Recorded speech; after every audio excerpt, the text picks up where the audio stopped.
Lecture को start करते हैं एक सिंपल से क्वेश्चन के साथ में। What is programming language?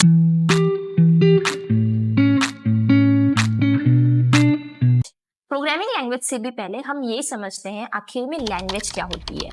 देखो, सिंपल सी बात है, अगर मुझे आपसे कम्युनिकेट करना है, मुझे आपसे अपना काम करवाना है या फिर मुझे आपको कोई इंस्ट्रक्शन देना है, तो जाहिर सी बात है मुझे एक लैंग्वेज की जरूरत पड़ेगी।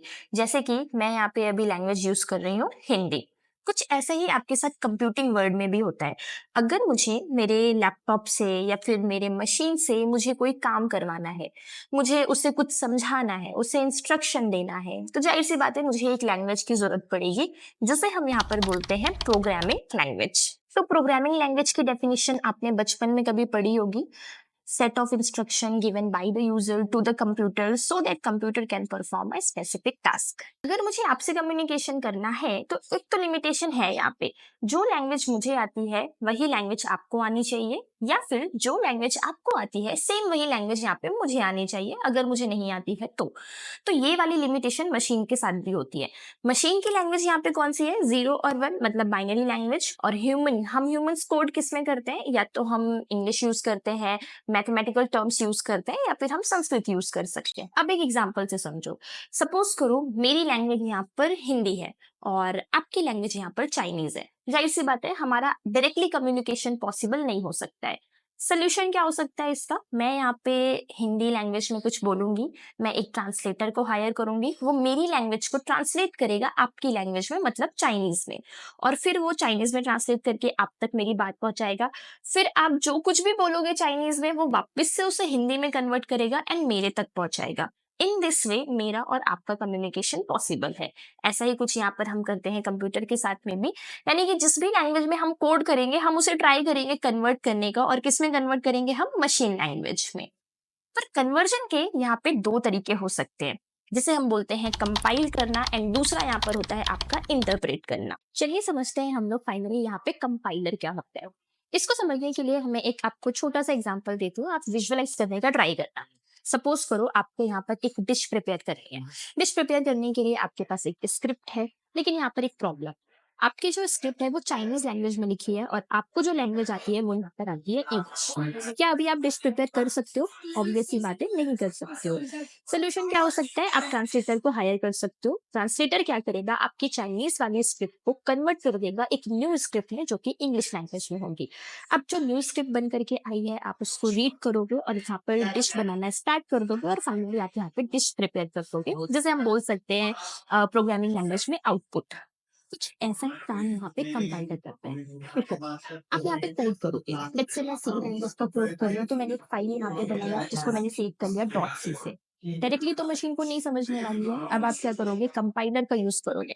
कंपाइलर क्या करेगा? जो आपका सोर्स कोड है, यानी कि जो डॉट सी वाली फाइल है, उसको उठाएगा, एक नई फाइल यहाँ पर क्रिएट करेगा, जो कि आपका हो सकता है डॉट ओ एक्सटेंशन है, डिपेंड करता है आपके ऑपरेटिंग सिस्टम पे।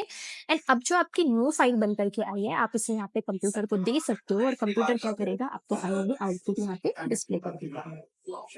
एक चीज यहाँ पे नोटिस करने वाली थी, आपका कंपाइलर या फिर जो आपने ट्रांसलेटर हायर किया था, उसने किया क्या? उसने आपके पूरे कोड को एक साथ कन्वर्ट कर दिया, यहाँ पर एक न्यू फाइल क्रिएट कर दी। तो बेसिकली कंपाइलर ये नहीं होता है, आपके सोर्स कोड को, होल सोर्स को एक साथ कन्वर्ट कर देता हूँ मशीन लैंग्वेज में या फिर बाइनरी लैंग्वेज में। अब चलते हैं हम लोग इंटरप्रेटर की तरफ। देखो, इंटरप्रेटर में भी आपका काम ट्रांसलेशन का होने वाला है, बट तरीका यहाँ पे दूसरा होने वाला है। चलो सेम एग्जांपल ले लेते हैं। सेम एग्जांपल का मतलब कि आपको यहाँ पे इंग्लिश लैंग्वेज आती है और आप यहाँ पे एक डिश प्रिपेयर करना चाहते हो, बट आपके पास जो स्क्रिप्ट है वो चाइनीज में है।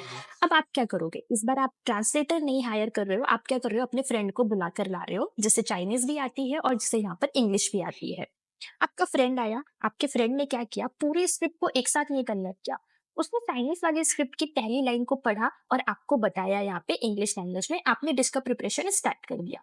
उसने दूसरी वाली लाइन को पढ़ा, आपको बताया, आपने दूसरा स्टेप परफॉर्म किया। उसने तीसरी वाली लाइन पढ़ी, आपको बताया, आपने तीसरा यहाँ पे स्टेप करना शुरू कर दिया। इसमें हो क्या रहा है? इसमें आपका पूरी की पूरी स्क्रिप्ट एक साथ नहीं कन्वर्ट हो रही है, बल्कि लाइन बाय लाइन यहाँ पर इंटरप्रेट हो रहा है। इसे हम यहाँ पर बोलते हैं इंटरप्रेटर। तो सपोज करो यहाँ पे आपके पास एक कोड की फाइल है। इस बार हम लोग पाइथन की फाइल बना लेते हैं। लेट्स से आपके पास एक फाइल है जिसको आपने डॉट पी वाई से सेव किया है। इस बार आपके पास एक नई फाइल नहीं बनने वाली है। इस बार क्या होगा, आपकी पहली वाली लाइन पढ़ी जाएगी और डायरेक्टली आपको क्या दिख जाएगा, आपका आउटपुट। दूसरी वाली लाइन पढ़ी जाएगी और डायरेक्टली क्या दिख जाएगा आपको, आपका आउटपुट। तीसरी वाली लाइन पढ़ी जाएगी और डायरेक्टली आपको क्या दिखेगा, आपका आउटपुट। अगर चौथी वाली लाइन में कोई प्रॉब्लम है तो नीचे की कोई भी लाइन एग्जीक्यूट नहीं होगी और वहीं पे आपका कोड क्या हो जाएगा, स्टॉप हो जाएगा। लेकिन अगर इसी को आप कंपाइलर की मदद से करते, कंपाइलर क्या करता है, पूरे कोड को एक साथ कन्वर्ट करने का ट्राई करता है। तो अगर कोड में कहीं पर भी प्रॉब्लम आई तो आपकी न्यू फाइल बनने ही नहीं वाली, यानी कि आपका एक भी आउटपुट नहीं दिखने वाला है।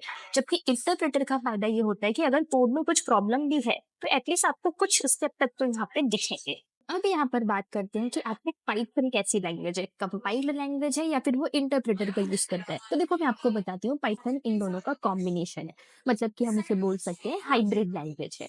अब हाइब्रिड लैंग्वेज में क्या होता है, देखो आपके पास पाइथन की एक फाइल होगी जो कि .py से सेव होगी। आपको पता है कि इसे आपको कन्वर्ट करना पड़ेगा मशीन लैंग्वेज। यहाँ पर होता क्या है, आपके पास सबसे पहले कंपाइल होती है आपकी ये वाली फाइल, कंपाइल होकर के एक न्यू फाइल आपकी बनती है जिसे हम यहाँ पर बोलते हैं बाइट कोड, यानी कि वो 0 और 1 के फॉर्म में होती है।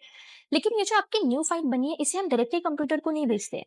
अब हम यहाँ पे यूज करते हैं इंटरप्रेटर का। इंटरप्रेटर क्या करेगा, आपके बाइट कोड की एक एक लाइन को पढ़ेगा और उसे ट्रांसलेट करके आपको क्या देगा, आपका आउटपुट। आपने नोटिस किया, पाइथन के लिए हमने सबसे पहले क्या यूज किया, कंपाइलर यूज किया। सेकंड नंबर पे हमने क्या यूज किया, यहाँ पे इंटरप्रेटर का यूज किया। दैट्स व्हाई हम पाइथन को यहाँ पर बोलते हैं कि वो एक हाइब्रिड लैंग्वेज है।